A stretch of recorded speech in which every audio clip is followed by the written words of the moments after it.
नमस्कार मंडळी. प्रत्येक मराठी महिन्यात पौर्णिमा येते. पौर्णिमेपर्यंत शुक्ल पक्ष चालू असतो आणि पौर्णिमेच्या दुसऱ्या दिवसापासून कृष्ण पक्षाला सुरुवात होते. आजच्या व्हिडिओमध्ये मी तुम्हाला दर पौर्णिमेला करण्याची एक अत्यंत प्रभावी सेवा सांगणार आहे. तिचा तुम्हाला खरोखर चांगला अनुभव आल्याशिवाय राहणार नाही. खूप तळमळीनं सांगते की घरच्या घरी सेवा करा. मोठ्यातले मोठे कार्य, मोठ्यातलं मोठं काम तुमचं सिद्ध होईल, पूर्ण होईल. खूप चांगले अनुभव येतील. तुम्हाला कोणत्याही महिन्यातील कोणत्याही पौर्णिमेपासून या सेवेला सुरुवात करायची आहे. या व्हिडिओमध्ये 2 सेवा सांगितलेल्या आहेत, तर व्हिडिओ तुम्ही शेवटपर्यंत पहा म्हणजे तुम्हाला त्या व्यवस्थित समजतील. कोणतीही एकच सेवा केली तरीसुद्धा चालेल. ही सेवा तुम्ही तुमच्या कुलदेवीसाठी करू शकता, देवी लक्ष्मीसाठी करू शकता किंवा अन्नपूर्णा देवीसाठी सुद्धा करू शकता. म्हणजेच काय, आपल्याला देवघरात आपल्या जी स्त्री देवता असते तर त्या प्रत्येक स्त्री देवतेसाठी तुम्ही पौर्णिमेच्या दिवशी ही सेवा नक्की करू शकता. तर सुरुवातीला बघा, तुम्ही सेवा कोणत्याही महिन्याच्या कोणत्याही पौर्णिमेपासून सुरू करू शकता. त्यानंतर म्हणजेच सेवा एकदा सुरू केली की त्यानंतर येणाऱ्या दर पौर्णिमेला तुम्हाला ही सेवा कायमस्वरूपी तुमच्या घरामध्ये करता येईल. ज्यांना कायमस्वरूपी करायची आहे त्यांनी करू शकता.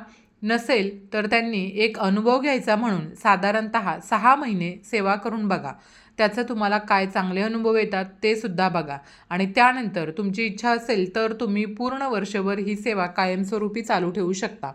मी तुम्हाला हे सगळं का सांगते तर याचं कारण म्हणजे बरेच जण फक्त व्हिडिओ बघतात आणि याचा काही उपयोग आहे की नाही किंवा मग शंका घेतात की असं केल्यानं खरंच आपलं चांगलं होईल का. तर मी तुम्हाला इथं हे सांगू इच्छिते, जेव्हा आपण काही गोष्टी करून बघतो त्याचा आपल्याला काय अनुभव येतो त्यानुसार मग ती गोष्ट आपण पुढे कंटिन्यू करायची की नाही हे ठरवायचं असतं. प्रत्येकाचे अनुभव हे वेगवेगळे सुद्धा असू शकतात. आपल्या कुळाची आई म्हणून आपण त्याची सेवा पूजा करत असतो, पण नक्की तुम्ही दर पौर्णिमेला ही सेवा करत जा. व्हिडिओमध्ये पुढे जाण्याआधी माझी तुम्हाला विनंती आहे की तुम्ही जर चॅनलवर नवीन असाल तर चॅनलला सबस्क्राईब करा. हा व्हिडिओ खूप महत्त्वपूर्ण असणार आहे, त्यामुळं पूर्ण व्हिडिओ पहा. तसंच कमेंट्स बॉक्समध्ये जय श्री माता लक्ष्मी किंवा जय श्री स्वामी समर्थ नक्की लिहा. माता लक्ष्मी तुमच्या घरी धनाचा वर्षाव करो हीच इच्छा. तर या सेवेचा नेमका विधी काय आहे हेही तुम्हाला मी या ठिकाणी व्यवस्थित समजावून सांगते. पौर्णिमेच्या दिवशी एक चिमूटभर कुंकू घ्यायचं आहे. हे कुंकू हळदीपासून बनवलेलं असेल तर अतिउत्तम, कारण हळदीपासून बनवलेलं कुंकू शुद्ध मानलं जातं. जर तुमच्याकडे ते नसेल तर तुम्ही बाजारातून विकत आणू शकता, ते घ्या. शुद्ध कुंकू वापरण्याचा उद्देश हाच की या कुंकवामध्ये केमिकलचं प्रमाण अजिबात नसतं, म्हणून घरचं कुंकू वापरावं. आता इथं आपल्याला कुंकुमार्चन करायचं आहे, पण थोडंसं वेगळ्या पद्धतीने करायचं आहे. तर बघा, त्यासाठी आपल्याला तांब्यावर पाणी त्यामध्ये थोडंसं घ्यायचं आहे. तांब्या भरून त्यामध्ये थोडंसं चिमूटभर कुंकू, गुलाब पाणी टाका आणि थोडासा म्हणजे एक वडी कापूर घेऊन त्याची पावडर करून त्याच्यामध्ये टाका आणि पेस्ट बनवा. जे आपण कापूरयुक्त सुगंधित कुंकवाचं पाणी तयार करून ठेवलेलं आहे, तर ते पाण्याचं भांडं तुम्हाला व्यवस्थित ठेवायचं आहे. आता पौर्णिमेच्या दिवशी तुम्हाला लवकर उठायचं आहे. लवकर म्हणजे किती, तर पहाटे 3 ते 3:30 वाजेपर्यंत तुमची आंघोळ झालेली असावी. त्यानुसार तुम्ही आता आधी किती वाजता उठायचं हे तुम्ही ठरवू शकता. यासाठी मी तुम्हाला दुसरा कोणताही पर्याय सुचवू शकणार नाही. कारण बघा का, आपल्याला जर देवीकडून काहीतरी पाहिजे आहे तर ती आपल्यावरती प्रसन्न व्हावी, तिचा आपल्याला आशीर्वाद मिळावा असं जर वाटत असेल तर एवढा आपल्याला त्याग करावा लागेल. तर पौर्णिमेच्या दिवशी आपण आपल्या झोपेचा त्याग करायचा आहे आणि लवकर उठायचं आहे. कारण ही जी वेळ आहे ती ब्रह्ममुहूर्ताची वेळ असते आणि ब्रह्ममुहूर्तावर केलेली जी सेवा असते ती नेहमी फळाला जाते, म्हणजेच तिचं फळ आपल्याला अवश्य मिळतं. आणि आपली जी सेवा आहे आपण अगदी मनापासून निष्ठेने केलेली असेल तर त्याचं फळसुद्धा संपूर्ण नक्कीच मिळतं. आणि तुम्ही कोणतीही सेवा जर ब्रह्ममुहूर्तावर करत असाल तर तुम्हाला त्याचा फायदा होणार म्हणजे होणारच. तर त्यासाठी तुम्हाला त्याचा अनुभव येणार म्हणजे येणार. मग तुमच्या सुखाच्या त्यासाठी तुम्हाला तुमच्या सुखाच्या साखर झोपेचा किंवा पौर्णिमेच्या दिवशी त्याग करायचा आहे किमान. आणि पहाटे 3-3:30 वाजण्याच्या आत तुमची अंघोळ झालेली असावी. अंघोळ झाली की तुम्हाला सर्वात पहिलं काम करायचं आहे, तुम्ही जे पाणी तयार करून ठेवलेलं होतं तर ते पाणी तुम्हाला एखाद्या चमच्याने ढवळून घ्यायचं आहे. त्यानंतर तुमच्या देवघरातल्या सर्व देवी देवतांना तुम्हाला व्यवस्थितपणे स्नान घालायचं आहे आणि त्यांना देवघरामध्ये स्थापन करायचं आहे. त्यातल्या त्यात फक्त कुलदेवीचा जर तुमच्याकडे टाक असेल किंवा मग पौर्णिमेच्या निमित्तानं तुम्हाला सर्व स्त्री देवतांना या पाण्याने स्नान घालायचं असेल तर त्या सर्व स्त्री देवतांना तुम्ही एक एक करून स्नान घालण्यासाठी घेऊ शकता. त्यानंतर काय करायचं, जे कुलदेवतेची मूर्ती असेल किंवा टाक असेल किंवा तुमच्याकडे जर श्रीयंत्र असेल तर ते तुम्ही एका भांड्यामध्ये ठेवायचं आणि या चांदीच्या, तांब्याच्या किंवा मग पितळेच्या तांब्यातून या पाण्याचा तुम्हाला त्या मूर्तीवर अभिषेक करायचा आहे. तसंच टाकावर, मूर्तीवर किंवा मग श्रीयंत्र असेल तर श्रीयंत्रावरती अभिषेक करायचा आहे. जसं कुंकवाच्या पाण्यानं म्हणजे कापूरयुक्त कुंकवाच्या सुगंधित पाण्यानं देवी देवतांना स्नान घालायचं आहे.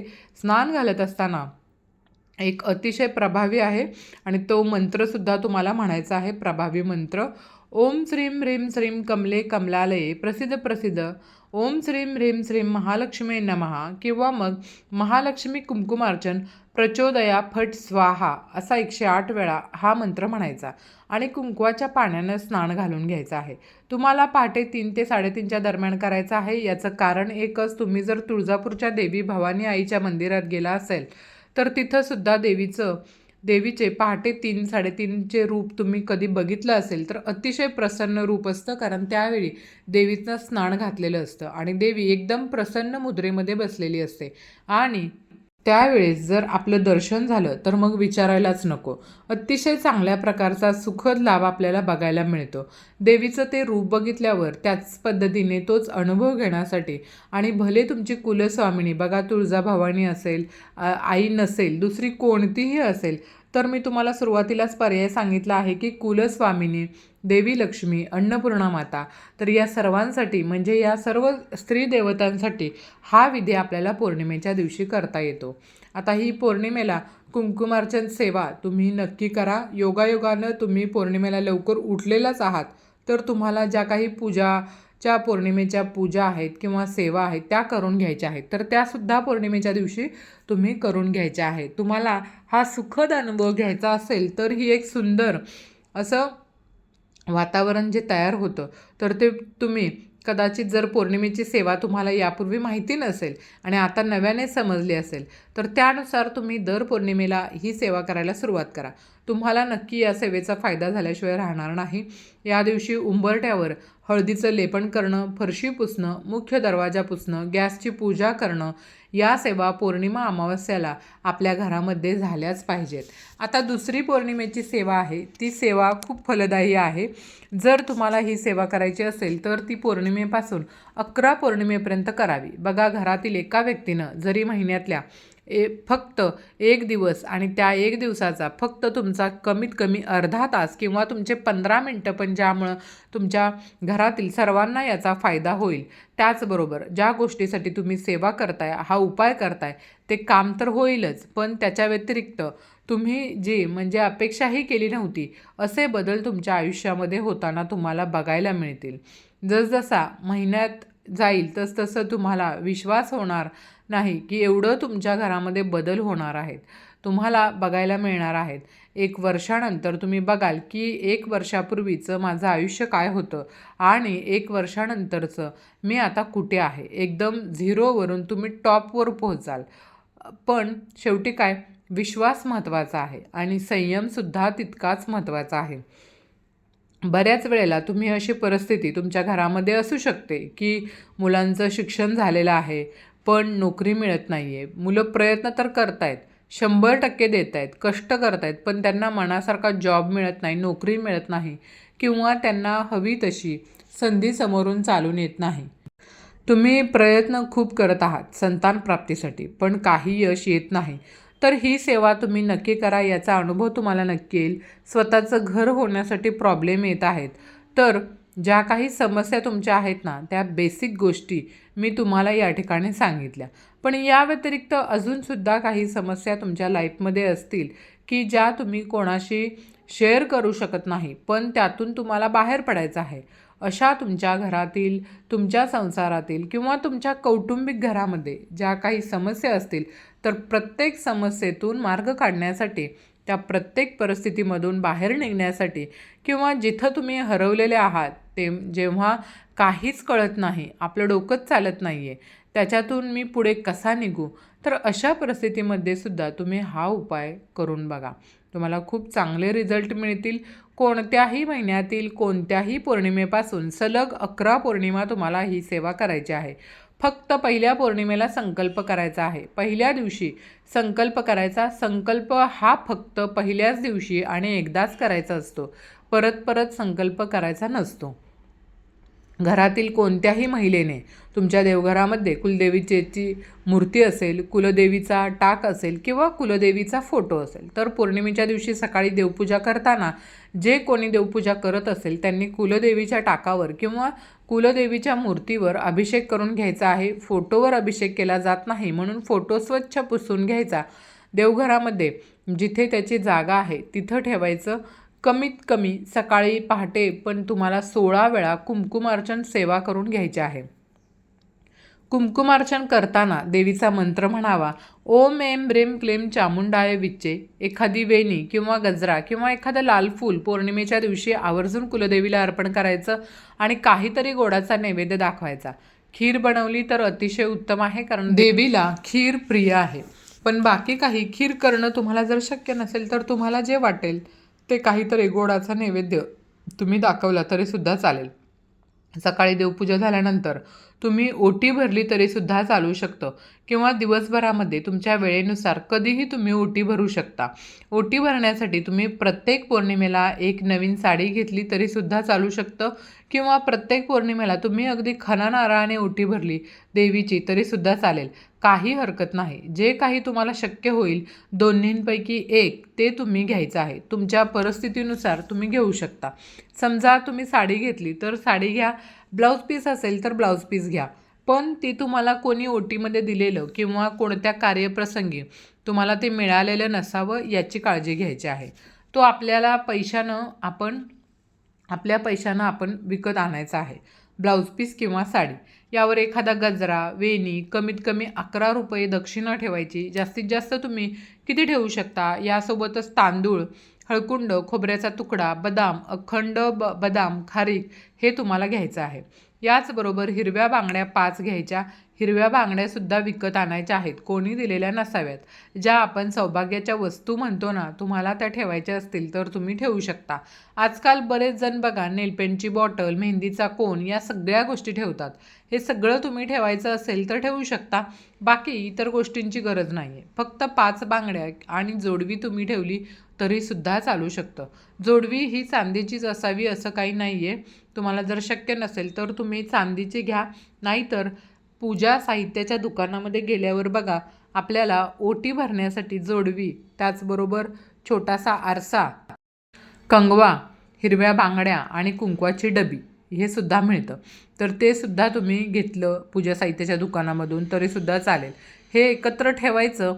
त्यासोबतच 5 फळं किंवा 5 फळं शक्य नसतील तर कोणतंही एक फळ आपण ठेवायचं. मग त्याच्यानंतर एका ताटामध्ये घ्यायचं सर्व साहित्य. हे सर्व साहित्य एका ताटामध्ये घ्यायचं आणि सुरुवातीला आपल्या कुलदेवीला हळद कुंकू अर्पण करून घ्यायचं. आपल्या कपाळावरती हळद कुंकू लावायचं. त्यानंतर कुलदेवीचं नामस्मरण करायचं आहे आणि नामस्मरण करत असताना आपल्याला सुरुवातीला संकल्प करून घ्यायचा आहे आणि त्याच्यानंतर ही ओटी भरायची आहे. कुलदेवीला मागणं मागायचं, मनातल्या मनात गोष्ट बोलायची की कशासाठी तुम्ही हे सगळं करत आहात किंवा माझ्या घरामध्ये सुख शांती राहू दे, आरोग्याची प्राप्ती होऊ दे, जे काही तुम्हाला हवं आहे ते तुम्ही या संकल्प करताना बोलायचं आहे. आणि हे ओटीचं ताट जे आहे ते आपल्या छातीच्या समोर सरळ येईल अशा पद्धतीने धरायचं आहे हातामध्ये. आणि त्यानंतर ते ताट जे आहे ते 3 वेळा तुम्हाला तुमच्या कुलदेवीचा फोटो असेल किंवा टाक असेल किंवा मूर्ती किंवा देवघराला हे 3 वेळा तुम्हाला स्पर्श करायचा आहे, टच करायचा आहे बघा. आणि ती ओटी जिथं देवघराच्या समोर जागा आहे, जिथं जागा मिळेल तिथं तुम्ही ठेवलं तरी चालेल. आणि जर जागा नसेल तर काय करायचं, खाली एखादाच चौरंग किंवा पाट ठेवायचा आणि त्यावर ही ओटी ठेवली तरीसुद्धा चालेल. नमस्कार करायचा मनोभावे कुलदेवीला. आणि ती ओटी जी आहे, ज्या पौर्णिमेला आपण भरली त्या दिवशी तिथंच राहून द्यायची आणि पौर्णिमा तिथी संपेपर्यंत.